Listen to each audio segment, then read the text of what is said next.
So I am with NationBuilder. NationBuilder is a software company. We are based in Los Angeles, and our Canadian office is in Vancouver. So I'm going to jump over here. So what is NationBuilder?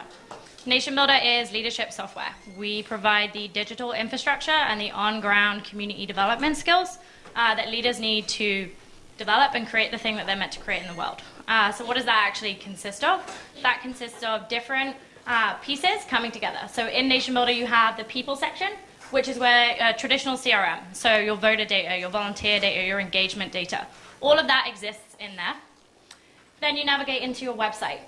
You can create your own custom theme. You can use the public themes available in NationBuilder. We have an entire ecosystem of people, a lot of whom are based actually in Toronto, one of which is right here with us, Ethan, who builds out those websites and works alongside NationBuilder to make sure leaders are equipped with the website tools and the email templates that they need.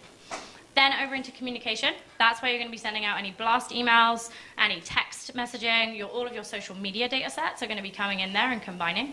And then lastly, but definitely not least, is finances. So NationBuilder allows you to connect with payment processors to bring in all of your donations and run a full campaign with your expenditures. Cool. So jumping into the actual product aspect. So when you're in the product, if someone signs up to volunteer, to donate, to engage with your cause in a particular way, NationBuilder Match will run against that email address, all publicly available social, so Facebook, Twitter, LinkedIn. That information is going to come back into your nation so that you can use it for really enriched targeting as you're reaching out to your voters or your constituents to win your election or to raise money for your cause. So then, sorry about this map, it got like weirdly stretched when it went on the big screen. But this is targeting your leaders, right? So now that you've got that data set of information with these folks, we want to identify and we want to get really granular. How do you communicate with these folks? What's the best medium to engage with them on? So looking at things like, okay, this person follows my candidate. They're an influencer within their community because they have over 500 followers on Facebook or on Twitter. And their bio includes what our organization or our campaign is doing. So in this scenario, we're looking at climate or solar. They also then live within 2 miles of whatever you're doing. So being able to scope it really, really narrowly to whatever your campaign or organization is. And then lastly, they haven't engaged with you in a particular way. So that's going to tell you how you're interacting with these folks. They haven't signed that petition yet, so we want to get them to do something. Cool. So then we navigate over into comms. From there, you're going to send out either an email blast or a text message to those folks asking them to engage with you in a particular way. That is all done in the one platform, so it's all integrated. You can see how many emails, how many people have opened, if they've opened a text message, if they've engaged with you at a in-life real event. And then last but not least, our call to action. So that, what we just went through, was the entire product piece of NationBuilder. 3 weeks ago now, we launched NationBuilder Cities. And NationBuilder Cities is the on-the-ground, real-life community building that leaders need so that they can actually be successful in what they're trying to create in the world. So last night, we launched NationBuilder Cities Toronto, which was really, really cool. And so my call to action to you guys is to go to toronto.nationbuilder.com. Let us know what you need in your community. Do you need user meetups if you're a NationBuilder customer? Do you need to learn how to tell your story? Do you need to engage with other people in your community to get more people involved in your organization or your campaign? And we want to help facilitate that. So go and sign up. Thank you. Thanks very much, Sorcha. And now up, we've got Newmode from Vancouver.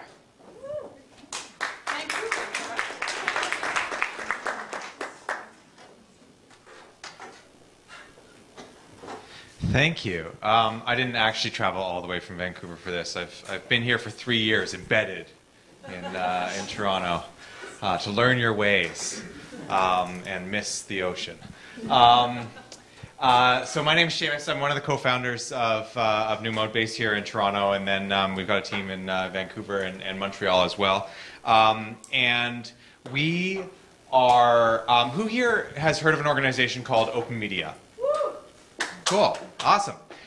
So Open Media, a really fantastic organization, digital rights advocacy, one of kind of Canada's first really digital-first organizations, and really built on the principle of using the open internet to protect the open internet. So really recognizing the networking power of the internet, the organizing power of the internet, but unfortunately didn't really have the tools in order to do that work. When Open Media started. And so they basically fundraised, started to build a dev shop in-house, which is an insane thing to do if you're a nonprofit, and built a suite of advocacy and engagement tools in order to really empower their community to connect with decision makers at all levels of government and advocate for their needs. And that's where Newmode comes in, because ultimately what we saw was organizations like David Suzuki Foundation and Some of Us and Toronto Environmental Alliance and Environmental Defense really wanted to get access to these same tools to be able to empower their community and give voice to folks who wanted to connect around those issues.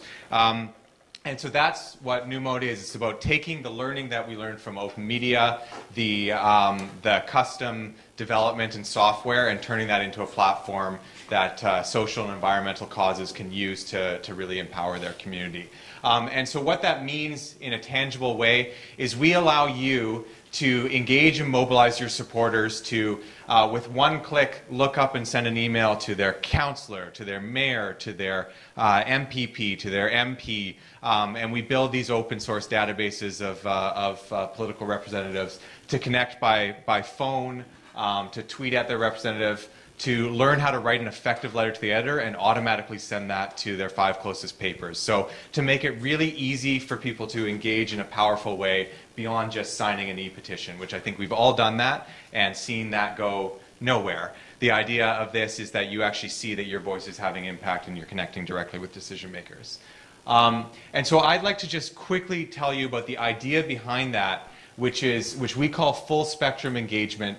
And it's using these tools to meet your community where they're at. So some folks might be new to this and they want to just add their voice on your campaign. They might just want to sign that e-petition to start with. But you want to give them opportunities to build their engagement, to learn more, and then to do more engaging actions later on, like write a letter to their local community paper once they've learned more about your issue. So with one-click email, you can use it for really low barrier, high conversion asks, building your list and also building capacity within your community. Converting from awareness to support, and what you're doing there is then demonstrating critical levels of support to, that voters are engaged around this issue to the decision makers. With Tweet at Your Rep, you start to see public endorsements, and MPPs start to see these public tweets on their page and start to really pay attention, because now you're showing them that you're mobilizing people in their communities all around in electoral districts all across Canada. One-click call your rep can be super impactful. If an MP's office receives 5 calls, that's going to be the talk of the town in caucus. And so if you can engage your community to call their representatives just with one click, all they need to do is enter their phone number and postal code, and automatically it looks up their MPP or their MP and connects them with that representative. And then letters to the editor, as I talked about, in order to drive a media narrative, connect with more people through community newspapers, and also really empower people to share their stories about your issue, because that's ultimately what's going to be most engaging, is when you can give your community the capacity to share their own story. That's what's going to motivate them to continue to build a relationship with your organization. And then fax, because why not? MPs still use fax, so why shouldn't we use fax? But it also can, a really great example, this is terrible, sometimes government is not very open. The BC government a couple of years ago ran a public consultation where they would only accept submissions by fax. Well, so we built a fax tool so that you can, on a website, submit your fax, and you don't need to take out the fax machine from your closet and plug that in and send your fax. And the result is that not only are you meeting your community where they're at, so the people who are kind of at the low end of the pyramid don't know a lot, you're giving them the opportunity to say, yes, I want to opt into this issue. And then the people at the top who know everything about it, you're giving them the opportunity to share their story and really have an impact. And so you're meeting your community where they're at with different calls to action at different times, and you're also everywhere with legislators. In every single communications channel, you're surrounding them, and they can't ignore your issue. And that's what we call full spectrum engagement. And just if you want an idea of the impact of that, this was from the most recent BC election. This was a communications that was sent out from the new government after they were elected, and people were they were tweeting about childcare and about Kinder Morgan pipeline and about all sorts of issues. And they made it very clear that they were seeing that in communities all across BC, and ultimately that does have an impact in terms of government policy and shaping the agenda. So our call to action, join us. We've now got 100+ leading social and environmental causes. There's folks in Toronto, there's folks all around Ontario, across Canada, in the UK, in the US, some great organizations. We work with a number of awesome agencies who can help build a more build your website and embed our forms in their website. Folks like Ethan at Campaign Gears, and then integration partners like NationBuilder, where you can sync your data back to the CRM and have this seamless flow, understanding what your community is doing and how you can engage with your community better.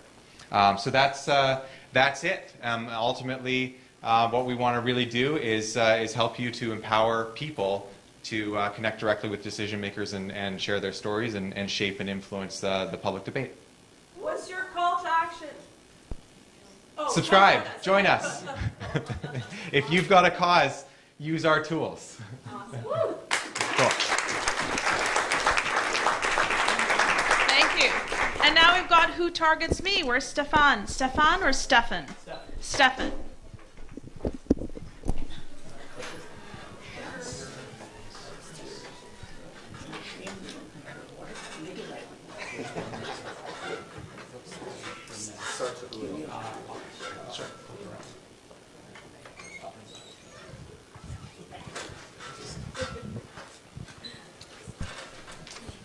Hi there, my name is Stefan Kollenberg, and I'm currently coordinating the Canadian efforts for the Who Targets Me project. So before we get started, just kind of want you all to take a little step back and think, what does being Canadian mean to you? Just think about that. Because for me, when I think about this, I want my leaders to value what I value about Canada.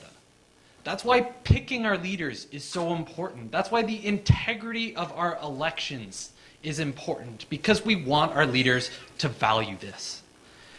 And so while there's some amazing technology out there, why do we let it manipulate our votes?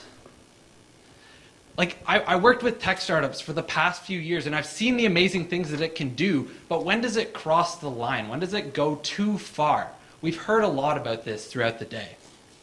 And so an example of that is Facebook dark ads. So we've heard the talk about data and using it to target people, but specifically, this is a part of the Facebook ad network that allows politicians to target specific segments of the population with very persuasive messaging that no one else can see. So I just want to think about this. So what? What's the big deal? Why does this matter? It's essentially giving politicians the ability to be two-faced. They can promote an extreme point of view to this small segment of the voting population, and no one else will see it. How will it be held accountable on like traditional news or outlets like TV, print, radio? They don't have that same accountability, and there's no repercussions for the type of advertising that they're using. And so just to give you some context, I want to go into an example. So no matter your thoughts about any of these politicians, I want to focus on how they've used Facebook dark ads to sway their elections. So you go to Britain, and the Tories, they used Facebook dark ads to tap into their national budget of $19 million and focus on specific constituencies that they thought they would need in order to win a majority government. But they were not governed by local spending limits because they weren't talking about local politicians. They weren't talking about local people that were running for office. They were just focused on the broad spectrum, so they were able to overload these constituencies with that national budget. Next up, you've got down south, where the Trump campaign admitted to using Facebook dark ads to target 3 core groups of potential Clinton voters that were very important to their campaign. That was the white liberals, young women, and the African American voters. And it was all negative, unfortunate, and very disappointing advertising being targeted at these specific voters. And then lastly, you've got the Alternative for Deutschland party over in Germany that use these dark ads to target potential voters of the other parties with negative propaganda focusing on anti-refugee movements or withdrawals from free trade agreements. So really, why do I bring this up? What's the point? So Who Targets Me is what we're working on here. It's the solution to starting to begin this discussion and really move the issue forward. So we are a group of people starting a movement to bring transparency to political ad campaigns. We are not okay with the fact that these politicians can use dark ads to sway different areas of the population to their specific interests. And so we've begun by creating a browser plugin. What it does is it tracks all of the Facebook ads that are getting targeted at you to tell you who is targeting you with what message. And so not only do you get a personalized report of what this is doing, but we submit monthly reviews of what all the parties are doing, who they're targeting, what are they talking about, and what areas are they focusing on. So this project began in the UK in June by Sam Jeffers and Louis Knightweb. And since then, they've driven 15,000 downloads of the plugin. They've spread it across 40 countries with 6 highly active projects in the countries you see here. And so we're growing a group of volunteers. We're growing a group of people. We're starting this movement. And why it's so important and why we're bringing it here to Canada is, if you think about it, in the next 2 years, 3 of the 4 major North American elections are happening right here in Ontario. We've got the municipal, the provincials, and the federal within the next 2 years. And this is an amazing opportunity for us to bring transparency to these ad campaigns. And so what I want to ask to you is, do you want transparent and ethical politics? Like, let's see, like, show of hands. Do you think transparency and ethics is important in politics? Yeah, that's what I thought. So go take out your phone right now. This is my call to action. This is the one small thing that I want you to do. Take out your phone and tweet, "I want to know who targets me." Thank you.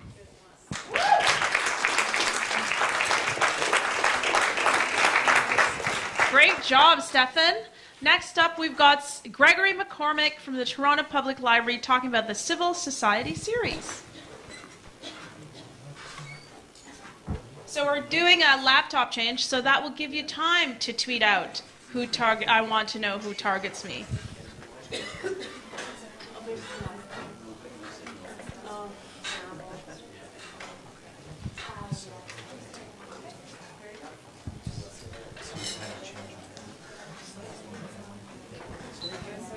Hello, everyone.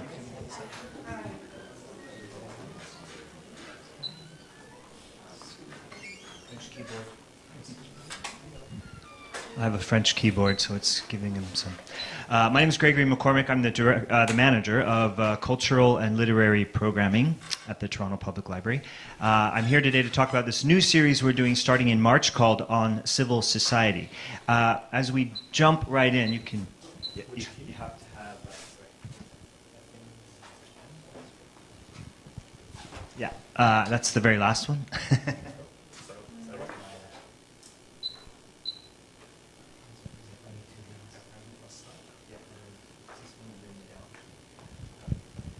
Wonky keyboard. So, On Civil Society is a major TPL programming initiative involving up to 80 neighborhood branches and several hundreds of events and other content streams over 2 years with the aim of engaging Canadians in key topics of our time. Now, many of you who know the library know that we've really spent a lot of effort and time to develop the Toronto Public Library, particularly the Reference Library, as kind of one of the key literary centers of downtown Toronto. We have a lot of high-level programming there. So now we're trying to shift our focus a little bit to ideas-based programming. And because of recent events, obviously, in the world, I think looking at civil society from many, many points of view is really the natural way and the natural direction that we're going to take that in. So our little tagline is join the conversation, get informed, and get involved. So why the library? I think the library is one of the rare institutions, not only in Toronto, around the world, that really has both the big view, the macro view, and the micro view of what's happening around the world. So this manifests itself in the fact that in our big library downtown, we're in touch with the big cultural institutions and universities around the world, and we know the kinds of issues, the big issues that people are very, very interested in. But on the flip side, we also know what's happening on the ground in little branches that might have 2 employees at any one time, and the issues that those staff are dealing with their own communities on a very much a day-to-day basis. So it's a really good opportunity for something like civil society to again present the big issues and the micro hyper-local issues, which are all of relevance to us as Canadians. And as we noticed today, I mean, I think people tend to get really fired up about issues that are local, that affect their day-to-day lives, and that have really tangible disadvantages and impact on their lives. And I think we can't do a series on civil society without looking at the small issues and the big issues. So the series running from March 2018 to December 2019 will look at various pillars of civil society. So on democracy, on the media, on urbanism, on wellness, etc. And I think one of our calls to action are going to be what can we do to expand this list and make it of relevance to as many people as possible. So on civil society, we'll position the TPL as the premier space for intellectual debate, and I apologize, this is actually designed for an internal TPL audience, not necessarily external facing.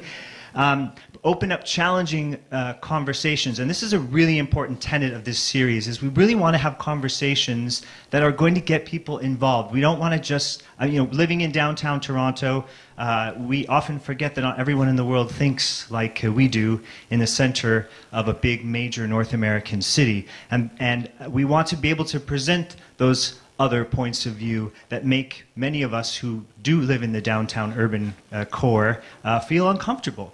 We have lost our ability to disagree with each other in civil ways, and it's another really core tenet of this society is reminding people that we have to learn how to disagree with each other when we have very fundamentally different worldviews.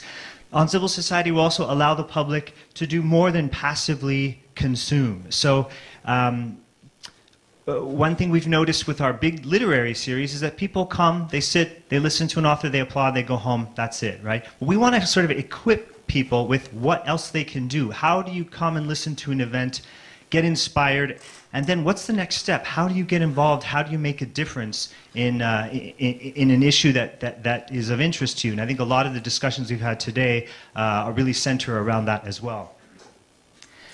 So content will include appel salon headliner events, big major people that are coming that will draw media and draw a lot of very big audiences. But at the same time, branch events, things which are on a smaller scale, things which are of more interest to people at a branch level, digital content. And then in 2018 or 2019, we're working towards creating this activist fair where we bring organizations from all over Toronto, potentially Ontario, to the library to present their organization to the public. Again, with the aim of giving people a very specific avenue by which they can get involved in an issue that is of relevance to them. So I'm just going to zip through really quickly a couple of events we are confirmed or we're working on. So Amy Chua and Jamil Javani, Are We Our Tribes? Is Capitalism Ending? Dark and Deep Broadening Outdoor Space, which is one I've personally passionate about, how we make outdoor space something that's accessible to everyone. Because the idea we have of outdoors, the outdoorsman is a tall, white, blonde guy who's really fit. But a lot of people of color, trans people, queer people, disabled people are really starting to look at outdoor space and say, why can't I see myself represented in these spaces? Tom Nichols, Who Killed the Expert? And then some other ideas we're just bouncing around is Twitter the New Journalism? Women in Podcasting, Boys in Masculine Legacies, Writing While Black, and Ask Me Why I Voted for Trump. This is an idea. I'm not getting much currency with this in the library, unfortunately. I want to put together a panel of Trump voters and have the audience, the downtown Toronto audience, go and ask them, talk to them, really honestly have a dialogue, ask them honest questions about their worldview. And then this is where this idea of disagreeing comes in. Don't take my car away. Is faith outdated? And I'm skeptical of vaccination. Now, these might not come together because I have some selling to do up the wire. Podcast series which might include Melanie Joly on democracy, Adrian Clarkson on our institutions, some other ones, Thomas King on inconvenient Indians, and then we do have a digital privacy initiative, and we have already created a digital privacy podcast that has addressed some of the issues we've been talking about today. So again, in autumn 2018 or 2019, we'll organize an activist fair, which aims to connect grassroots activist organizations in Toronto. So some of the issues, this is not meant to be an exhaustive list by any means: housing, homelessness, LGBTQ, equal access for the disabled, urban development, etc. And then the call to action: participate in the discussion online or in a local branch, attend events and engage with online content, suggest ideas, speakers, and topics or points of view. And you can always email me if you have an idea or you know someone who'd like to get involved.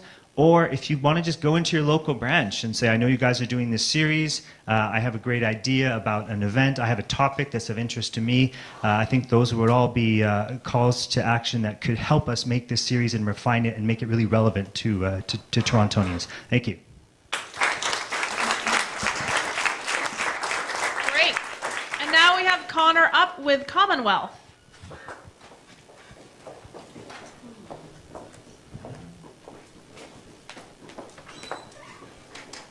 Just when I thought I couldn't love the library anymore.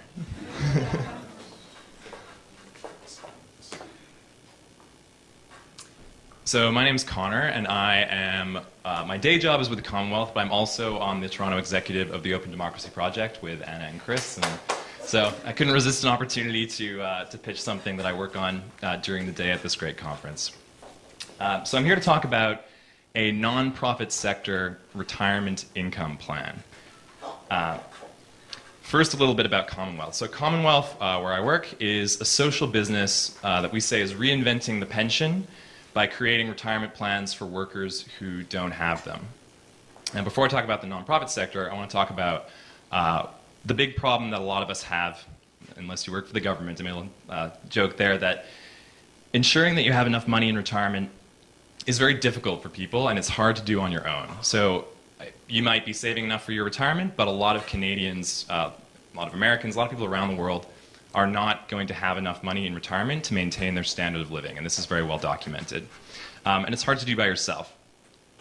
The way that, as a society, we address that problem for the last many decades is with the workplace pension plan.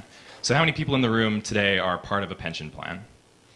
It's a fair number, maybe about a third or a quarter. That's great, and some of those pension plans are excellent, and they provide for their workers, but the model that used to work, which is your employer provides a pension for you, you work for them for 20 years, 30 years, and then you retire, that model is, it's dead, it's broken. Most people today stay in a job for, I think the average right now is 7 years, and for young workers it's less than that. People are doing more freelance work, people are staying at employers for less amount of time. And the employers themselves don't want to be providing a pension plan. There's a lot of risk. You hear things about the Sears pension. It's not a space that employers want to be in anymore. And then the third factor that also makes it hard for people or creates this problem of retirement security is that we have a financial system that actually makes it extra hard for us too. So even if you are saving by yourself, you're not in a pension plan, you're putting your money away each month, odds are you're being encouraged to put that money into a mutual fund, for example. That's a big popular thing that a financial advisor might tell you to do. Those mutual funds charge extremely high fees. And in Canada in particular, we actually have the highest mutual fund fees in the world that over the course of your working life will actually eat up a huge percentage of the value of what you're saving each month. So that really is the problem. And I have a stat up here that came from the Broadbent Institute that for families earning 25 to 50K a year near retirement, the median retirement assets is $250 when those people stop working. So it's a big problem. What Commonwealth is trying to do about this, and this is sort of in brief what Commonwealth does, is we design, set up, and manage collective retirement plans. And we do them for people who don't have high-quality pensions today. So that was that joke about the government. You know, if you're a member of OMERS or HOOP or a big pension plan, you're probably okay, but a lot of Canadians are not a member of a big, good pension plan. We create plans that incorporate the best features of pensions, like low-cost asset management and independent governance, and we use that to help workers save. And the big thing that we do, and that's very on theme for today, is we partner with communities to do this. So we work with groups of workers, with unions, with industry associations, with people coming together as a community to set up an independent pension to help their workers save.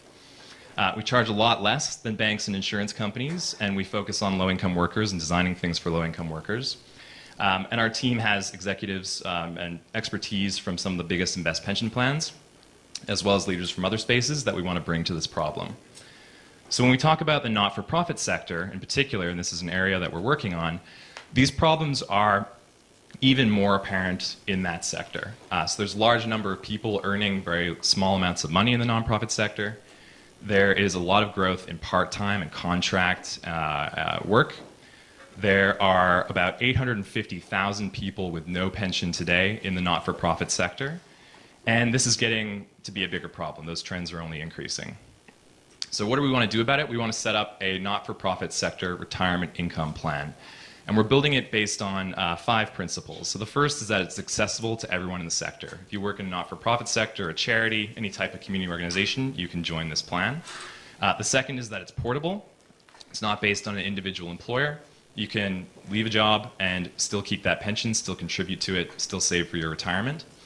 The third is that it's flexible, so not forcing people to contribute a lot, but encouraging them to do so so they save. The fourth is that this plan is an independent, not-for-profit, arm's-length governed board that acts only in the best interests of its members and makes sure it grows the value for those members. And then the fifth is that it's value for money. So we designed this plan so that, unlike those expensive mutual funds, it actually generates 4 to 5 times the value for dollar contributed, which adds up to thousands and thousands of dollars for the average worker when they hit retirement and are hopefully able to maintain their standard of living when they finish working.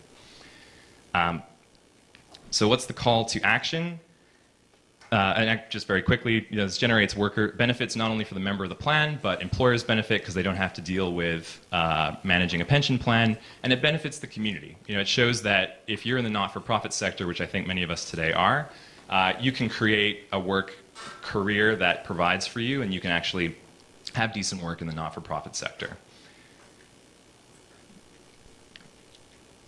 So in terms of a call to action, we're doing this soon. So we want this plan to be live by the summer or early fall of 2018.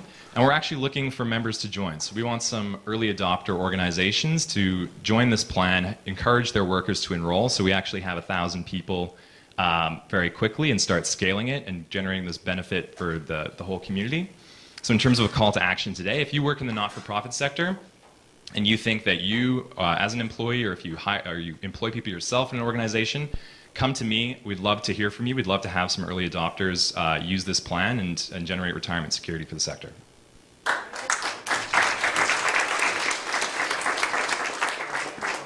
These pitches are really pretty fantastic. I mean, it's late in the day, but I'm energized. That was really great. Now on for DemocracyKit. Could you ask the speakers to stand between the two? Because otherwise from here... Sure. Can you guys stand between the two? Sure can. Like right about here? Something like Okay. Oh, thank you.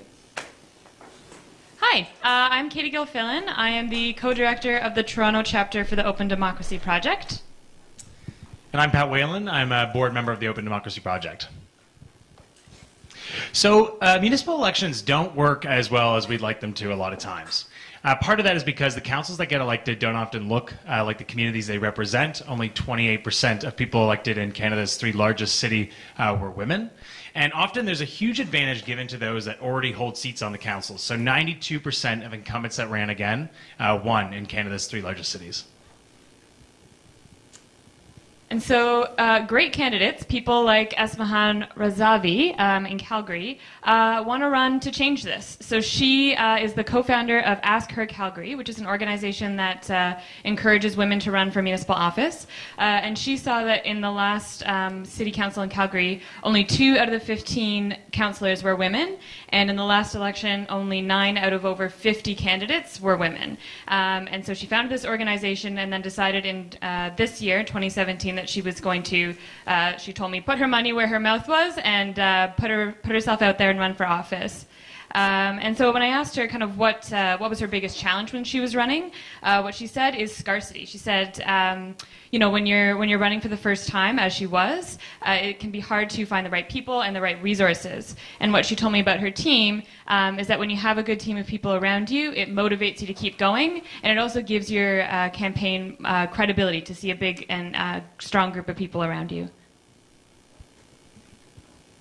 And being a volunteer on these campaigns is a highly variable experience. So some of the time it's a great opportunity to build community and build skills and have a great impact for both yourself and for the campaign.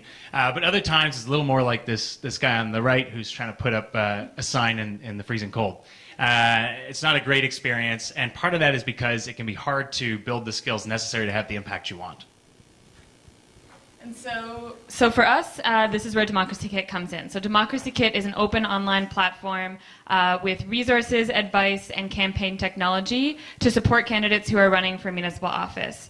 And it's the flagship project of Open Democracy Project, which is helping to put on DemocracyXChange today. And so on DemocracyKit, we have hundreds of campaign resources, everything from exploring a run for office all the way through to election day. And it's all open source, it's all online, and you don't need to be a member. We wanted to make the resources as accessible as possible. So if you go on to democracykit.org right now, you can search for a resource, something you're interested in. If you want to learn more about women in politics, or becoming a volunteer, or being a youth on a campaign, there's a resource for everyone. And the resources are crowdsourced. So we built this online platform with resources donated by campaigners for campaigners. So they're all tried and true, things that people have used before, so that we know that they're going to be useful, that people can actually use them to help win and to help have a successful campaign. And it's more than just the resources themselves, it's a community. So what we're trying to do is build a community of people who want to volunteer on campaigns, or who are running campaigns, who want to support campaigns, who are interested in being open and working across traditional boundaries to support great candidates. So you can build a profile on our site, and you can look for opportunities to connect with other volunteers or with candidates. And this is DemocracyKit in action. So we had our co-founder, Chris, who's on the far left there, go to Calgary and work with Ask Her Calgary candidates to explain how they can use the kit, how first-time candidates, how women candidates, youth, diverse candidates, how everyone can use the resources in the kit throughout their entire campaign. And something that that Esmahan mentioned to me about DemocracyKit is the value really is for people who think that you need experience to run for office, or you need experience to volunteer in a campaign. You don't. DemocracyKit is there to support you and help you get involved in your community. And so with that, 2018 is just about upon us, and with it, all of the communities across Ontario will be going to the polls to elect a new municipal council. And as Chris said earlier today, not everyone in the room will run for office, but everyone in this room can help someone get elected. And so we ask that you find our table upstairs, sign up for the website, get connected with the campaign, and get involved in this campaign cycle. And build a profile on our website. We would really appreciate that. That's our call to action today. And thank you very much.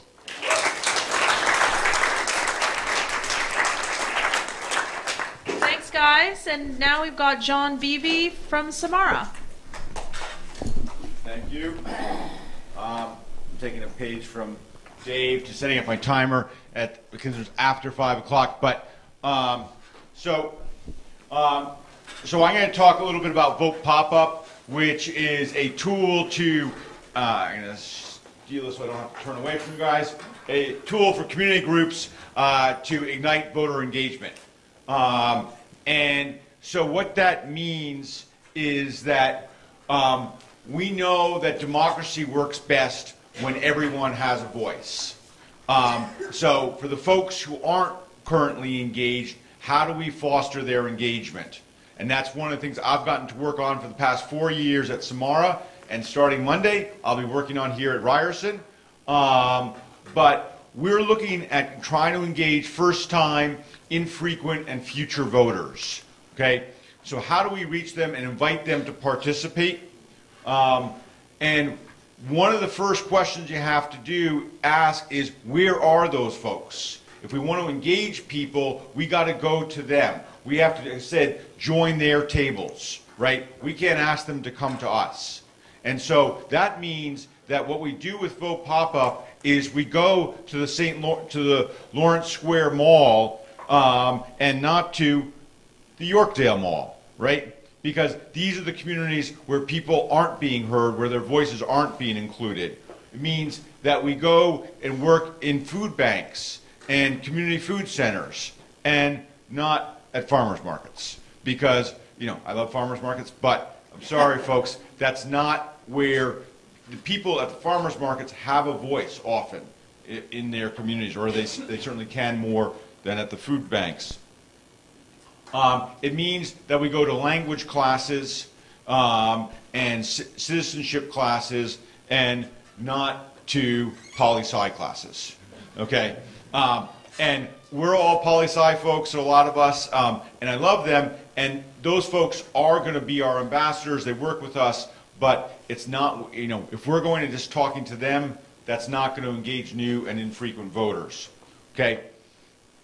So how do we do it? Once we find the spaces, what do we do? Well, we start with a question.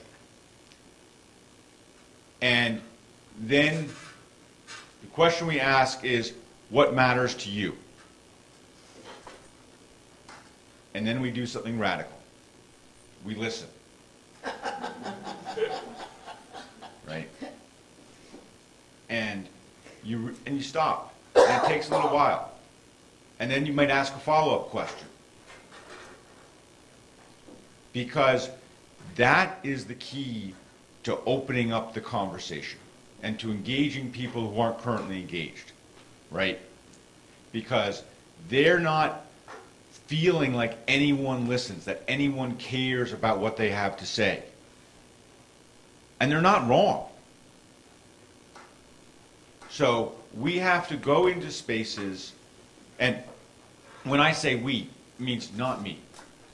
We actually are wholesalers. We work with community organizations and help them develop these tools because it's the community, it's going into spaces. The leaders in those communities going into spaces, but listening. Not as leaders in the communities to go into those spaces to talk. So that's the key. So we actually give them a ballot and say, okay, you have a chance today to vote on the thing that matters to you.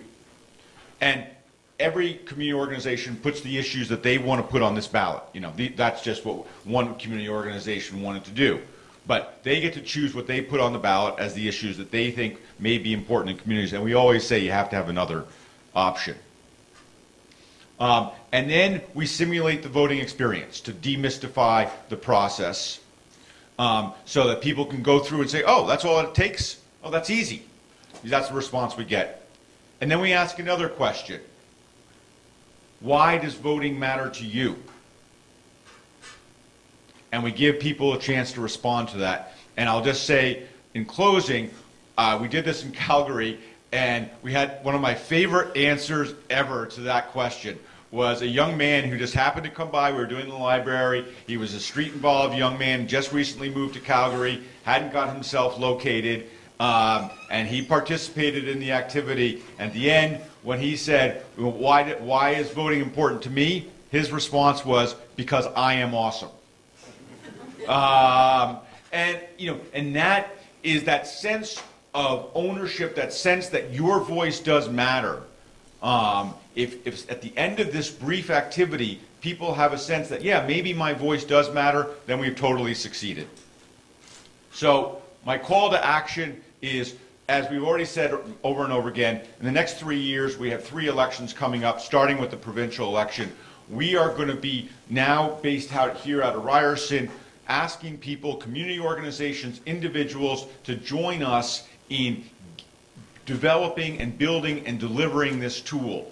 And so we're going to be building a core of volunteers who will go out and work with communities in partnership with communities to get this tool out into communities. It's very hands-on, it's very labor-intensive, and it's very effective. So please join us. Thank you.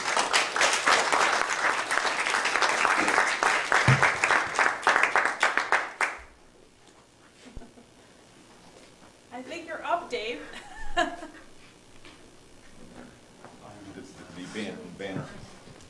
Hello, everybody. Hey, Mr. Calavera. Hey. He's my neighbor. So I'm going to be the kind of party pooper, because as much as we might want to get more people to vote and get more participation, get more people running, give them the tools they need and all that, which is great, they're all going to find out that our voting system sucks. In fact, I don't think we have a voting system in Canada. If you define a voting system as some kind of process that tries to convert public intent, voter intent, into an outcome that somehow, to some degree, reflects the intent, we don't have one. I think semantically, you could argue we don't actually have elections in Canada. Apologies to Elections Canada.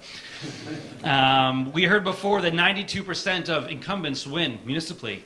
Well, that depends on how you define the word win. We had a councillor in Toronto who won with 25% of the vote.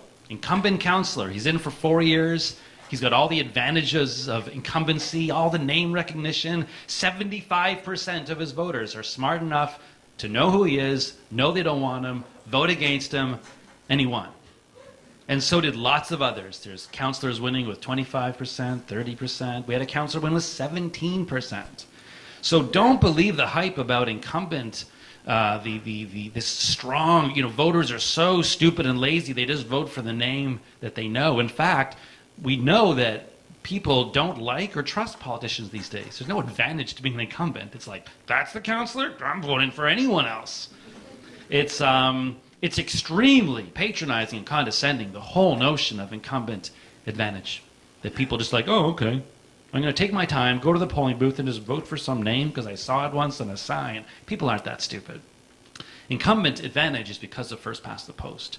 The OECD, the Organization for Economic Cooperation and Development, has 35 member countries. Only one of those countries uses first past the post universally for all 3 levels of government. It's Canada. It's nothing to be proud of. No one else does it because it's a stupid system that doesn't work.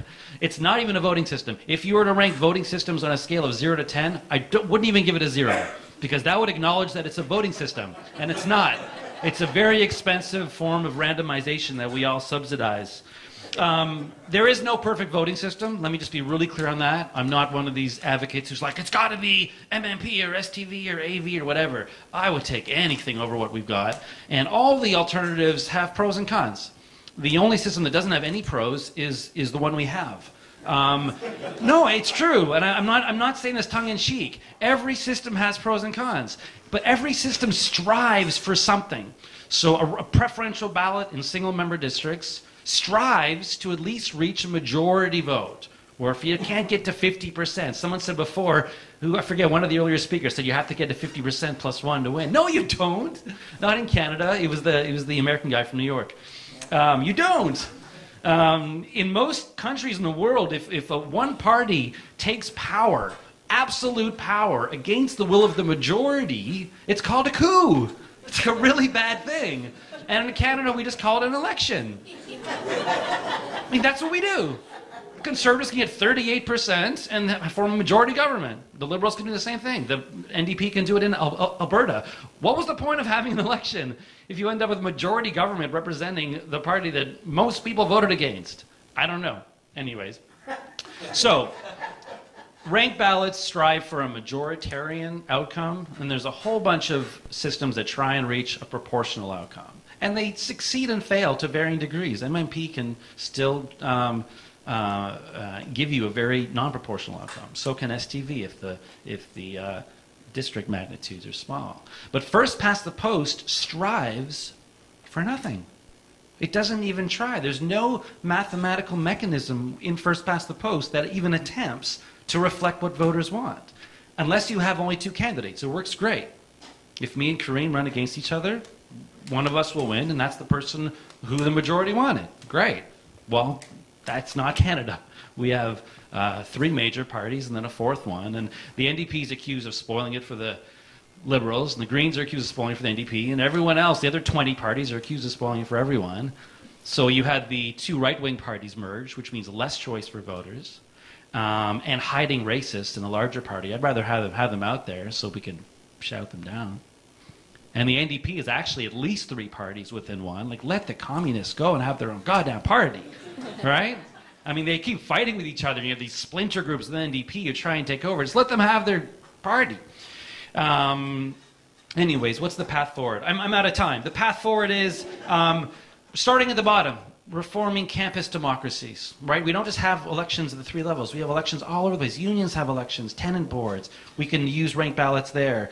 We got to make the movement more multi-partisan. We got to do education, blah, blah, blah. Lower the voting age, online voting, changing our voting days from Monday to the weekend, permanent resident voting. There's so many things we could do to make elections more accessible, more fair, more democratic, and at least maybe get up to 0, maybe up to 1, a 2 out of 10. Let's just strive for at least to get on the scale of democracy so we can feel like our elections mean something. So many people who take this DemocracyKit thing next year, they're going to learn the tools, they're going to get involved, and they're going to be told, you shouldn't run.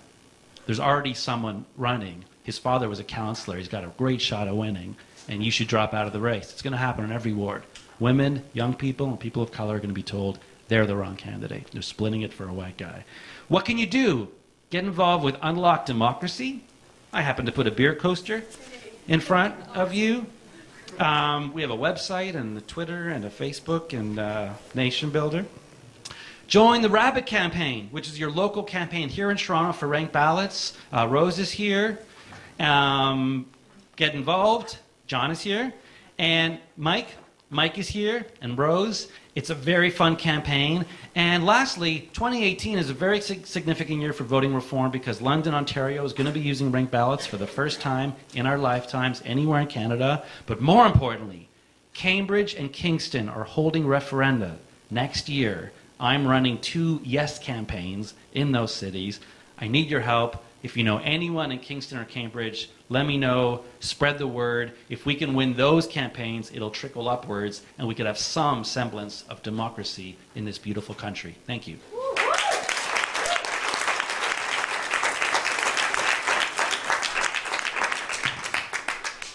And Jillian from Equal Voice.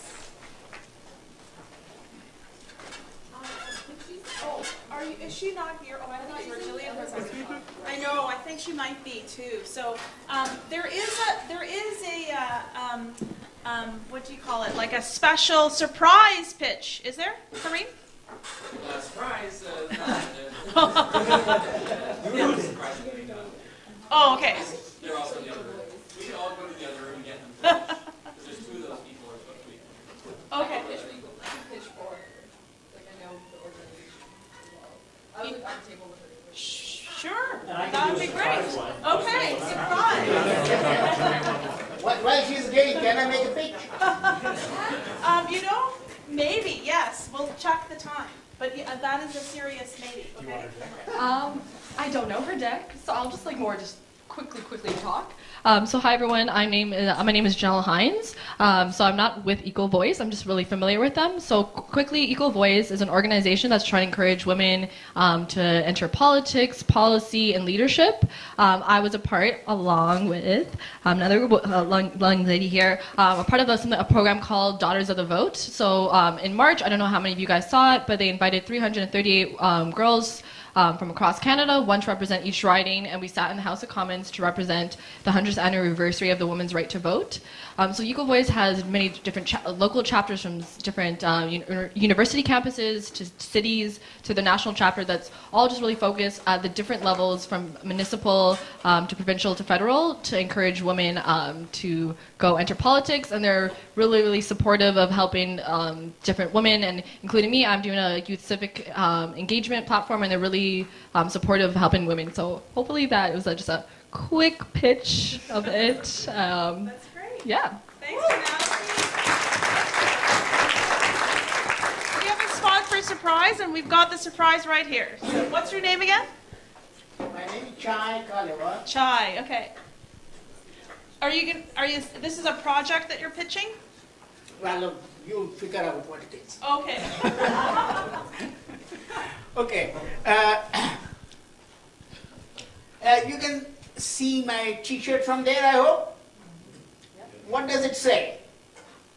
Are we serial killers or species? You bet. Right?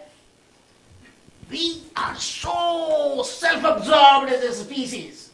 We think there is only one species on the planet. And we can consume the rest of the planet. Who cares for the others? They never phone you. They never email you. They never show up downtown protesting. This is the fate of the other species. They are going extinct. While we are talking of bigger consumption for everybody on the planet. The reality is 10% of the population in OECD countries consume 50% of the world's resources. 50%. How do they do that? They do it by, well, historically speaking, by massacring. If you heard of that, it happened in America. By colonialism, that means stealing resources from other countries, where they call they are developing. They are developing because their resources are gone. The diamonds of South Africa are in Europe. So is the gold. And so on. So this is the reality. Let's face it. The other species are not going to come and speak here. Not even an Ignite presentation, for God's sake. So accept me as an animal. And if you care to look at me from the front, I suggest you also look at me from the back. It's not that ugly. There is a message. If you can see, it says just one word, let's not blow it, and so on. The point is, a friend of mine said a few months ago, Chai, you are the best poet on the planet. I said, what, are you kidding? I'm an engineer. Why would you call me the best poet? I never dreamt of it. He said, look, the fact is, you are the only poet, and I'm a spoken word poet, by the way. You are the only poet that carries a poem on his back all the time. No other poet does it. I said, if you have a poet you know, ask him. If you are such a great poet, why don't you put a poet on your back or front? Don't you have something to say to the world? Or are you just going to talk about, I love you, darling, I miss you so much? Is that your poem, the circumference of your poem? Let's get on with the task of saving the planet and saving the other species which are going extinct every day. And this species has to cut down consumption, not increase it, for heaven's sake. We have got to learn the conservation ethics very fast before the rest of them disappear.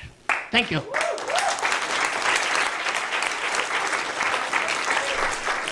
What a great way to end the day. And so now I think everyone can spend the time to actually talk to each other and drink, for those who want to do it. Oh, yes. Third floor, Sears. Third floor, Sears Atrium, yeah. Follow the balloons, yeah. Thank you.